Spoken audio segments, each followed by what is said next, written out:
it's Carol Ann Lloyd, and today is May 19th.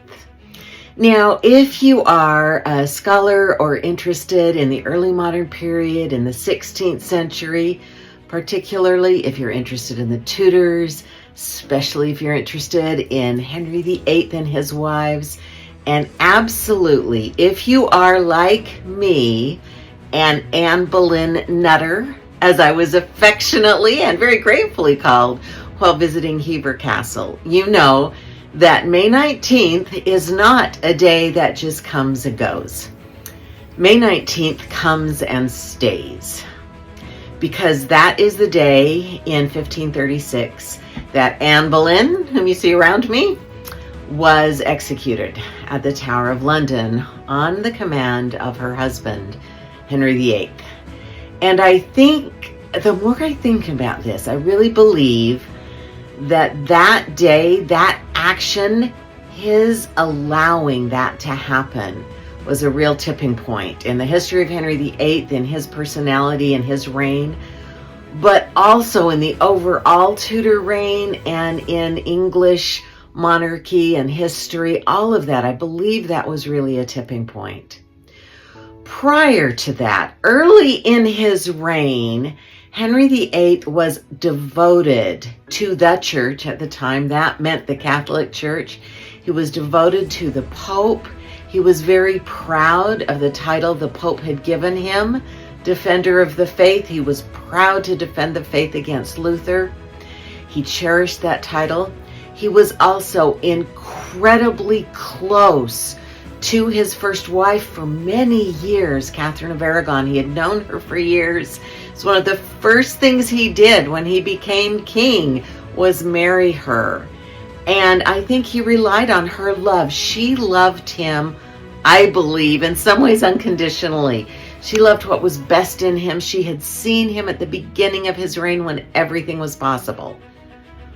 But in about 1526-ish, that changed for Henry, because Anne Boleyn came into his life, or he wanted her to come into his life, and falling in love with her in a way that I don't think he ever felt. I think he loved Catherine of Aragon. I don't think he felt those same kinds of things.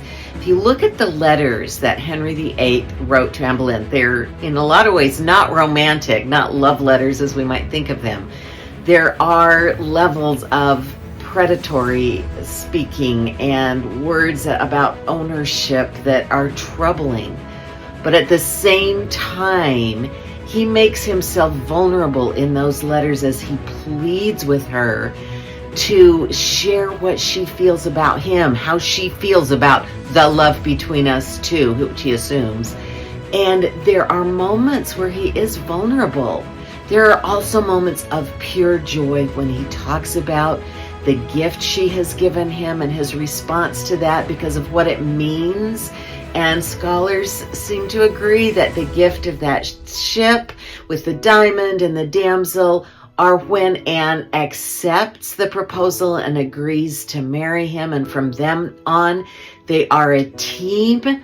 They work together for a long, long time, where Henry is asked to publicly set aside this wife, Catherine of Aragon, who's been so loyal, to separate himself from his daughter, whom he has adored, and eventually to break with the Pope and to break with the church, and to take all of these steps so that he can marry and crown Anne Boleyn. 1533, it's like the apex of their success. When she is crowned, not with the consort's crown, but with St. Edward's crown, the same crown that he had been crowned with. And yet, less than 3 years later, just less than 3 years later, she is executed at his command. Not just set aside, the marriage is not just annulled, it is annulled, but not just annulled. But in fact, at his direction, and you see his involvement, choosing the swordsman of Calais and directing the way he wants things to happen, the people he wants to be there. He directs that execution. Now, it's easy to see little signs that a lot of people may not have thought he would go through with it. There was no provision made for a coffin or for burial or for what to do with the remains. I think that might be because people didn't think he'd go through with it. The descriptions of Anne's behavior as she walks to the scaffold site, she's described as looking around, looking behind her. Others are as well. People believed or seemed to believe that a reprieve was coming. They could not believe that for the first time a woman, a queen, Anne Boleyn, this woman for whom he had turned everything upside down, would be beheaded at his command. And yet she was. And I think that was a tipping point. I think it changed Henry forever. I think it changed his monarchy. I think it changed the Tudors. I think that kind of violent, terrible action changed everything from that point forward. And so I do think May 19th is a tipping point. I wonder a lot, and we talk a lot about why is Anne Boleyn so remembered, such a touchstone now all these years later, debated about and continually studied. And I think it's what she represents, as well as herself, this fascinating, complicated, complex character that can't be reduced and is constantly refusing to be reduced or flattened. But also, not just her, but what she represents as this tipping point, as this change in Tudor history. So I do think it makes sense to pause a little bit on May 19th, and that's why I'm doing this today, to think about Anne Boleyn, what she represented. Love her or hate her, it is impossible to ignore her. It was in the 1520s and 30s and beyond, and continues to be so today. So I do want to recognize her.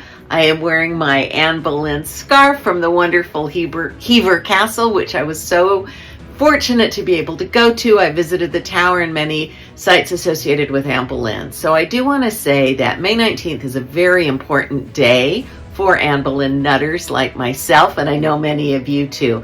And I wanted to share these thoughts because I think Anne Boleyn really did change everything.